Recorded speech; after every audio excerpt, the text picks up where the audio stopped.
My name is Ty Gallinger, and this is how I went from making $4,000 a month working for somebody else to making well over $10,000 a month being self-employed. I think the best place for me to start is probably back in high school. So in high school, I was from grade 9 to grade 12. I was about a C plus average student. I had, nothing really going for me. No idea what I was going to do after I graduated. I always had, my parents who were very traditionally grown up people. They were always taught, you go to school, you get good grades, you go to university, get good grades, you graduate, and then you just get a stable job. For me though, I didn't know much in high school. Didn't know what I was going to do after high school. I didn't know what job I wanted. I didn't know what I wanted to do with life. The one thing that I did know in high school is I wasn't going to university. So that didn't really leave me with very many options of what I could do with work. And at that time, I've seen a lot of young kids getting into trades. The real reason behind it is these young kids, 18, 19, 20, were making a lot amount of money for being at that young of an age. And so that's kind of what led me into getting into trades. So I got into plumbing. I did plumbing for about 2.5 years. With my first 6 months, I really loved the job. I loved the people. I loved what I was doing. I was just able to build stuff with my hands. I thought it was super cool. And, the money was pretty good. I was making, probably when I started out, about $3,000 a month. That was living with my parents, not having many bills besides like my car, my insurance. And I was still living almost paycheck to paycheck.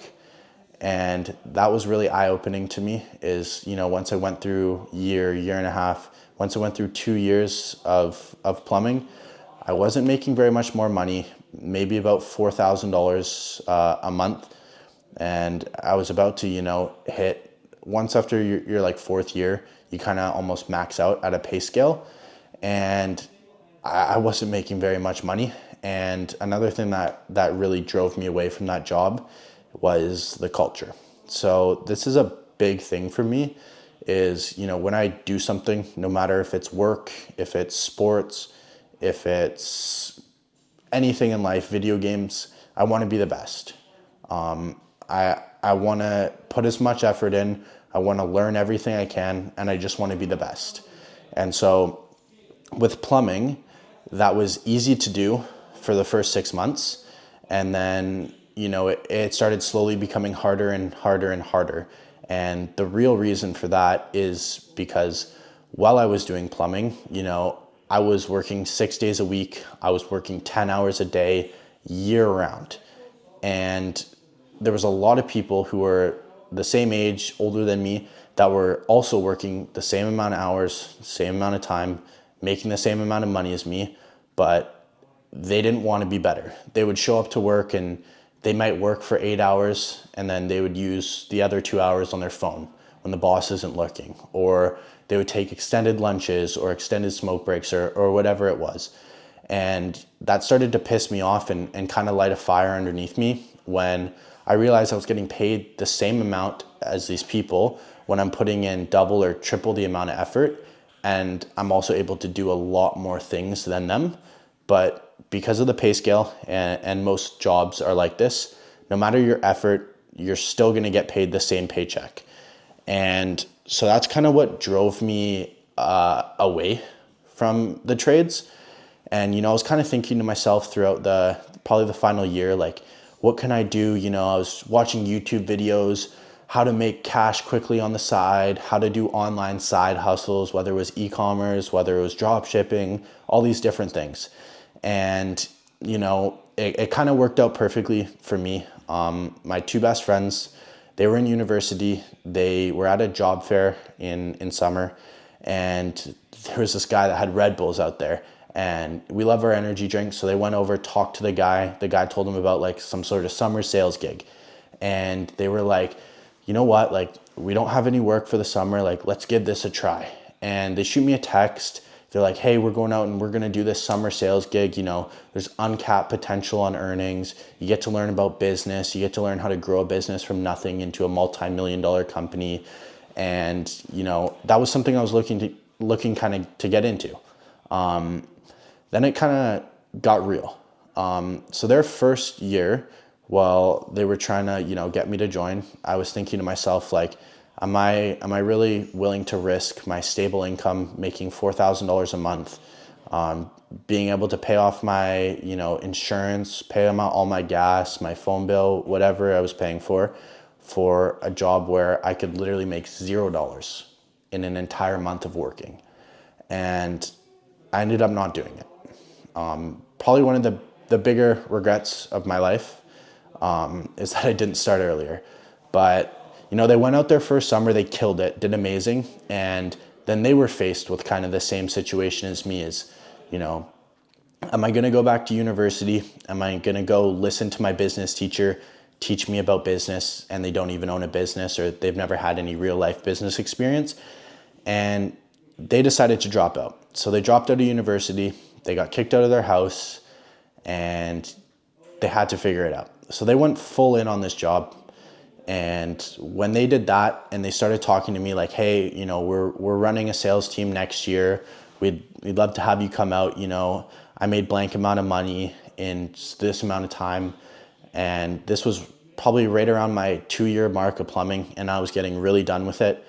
I just kept thinking to myself like, hey, am I gonna be able to afford this? I didn't have much money saved up going into the summer, and you know what? I just decided to bet on myself. So I called my boss and I was like, hey, I'm quitting and I'm not coming back. I burnt my bridge. And I went and told my parents, who were very unhappy with my decision. They raised my rent. They made me start paying for my own groceries, made me start paying, you know, for my own food, my own phone bill. They just added a bunch more bills onto my already existing bill list. And that's when it got real. That's when I was like, okay, I don't have enough money to saved up to pay my first month of bills. I need to make money. And so I started training. For about a month before I started working, I was training 2 hours a day. I was doing all the sales training, and then I'd go off by myself and I'd watch sales podcasts. I'd watch YouTube videos. I'd, you know, try learning from the best in the game. And all I was doing there is I was trying to set myself up for success. So with the first month, I ended up doing around $28,000 in service revenue, which made me roughly $8,000 in my first month. So I pretty much doubled my income in a single month, and I was fully self-employed. As the summer went on, there was a lot of noticeable changes for me. I would say the biggest one is the culture. Now, with door-to-door sales, if you're in it or if you're looking to get into it, the culture is amazing. You show up, I can't even call it work. You show up every single day to your office or to your Airbnb, whatever it is. Everybody wants you to win. Everybody wants you to do the best that you possibly can. There's nobody hating on you. There's nobody that wants you to not succeed. Everybody wants you to do better. You go and sell, you know, 3-4 accounts one day. You show up the next day, they want you to do 5. They want you to do 6. And that's what really helped me strive. And so in my second month, I went out and I did roughly $32,000. So about a $5,000 increase.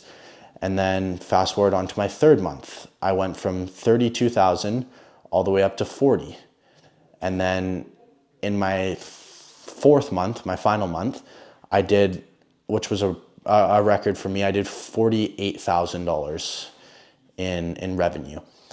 And that's a month where I would make, you know, roughly $15,000 a month. So for me, there was a lot of things. It was a big culture change, and I think that's what pushed me to become better, because me personally already, I want to become the best version of myself. But when you have a force of, you know, your best friends, new people, that just wants you to succeed, and everybody shows up and is helping everybody every single day, you're bound for greatness. You're bound to do great things. And another thing that this job really showed me is the ability to like use your free time, or to have a lot more free time. And I knocked my entire summer, and normally I'd be working year round doing plumbing. What this job has allowed me to do is take a 1 week vacation up to Alberta. I just got back literally yesterday from a 14-day vacation I went all over Japan with one of my best friends, and I've now booked another vacation in about a week and a half is when I leave. And with this so-called off season, because normal knocking months, the summertime and preseason or postseason, whatever it is, with this free time, I've now been able to, focus on myself. I've been able to start going to the gym. I've been able to start eating cleaner. I've been able to start reading. I've been able to start journaling, doing all these things that I've never done before, just because of, the culture that I've been surrounded by. And all it is just always trying to better yourself. So for me, for you, if there's one thing that you can take away from this video, is always bet on yourself. You will never fail yourself, especially if you put yourself in hard situations.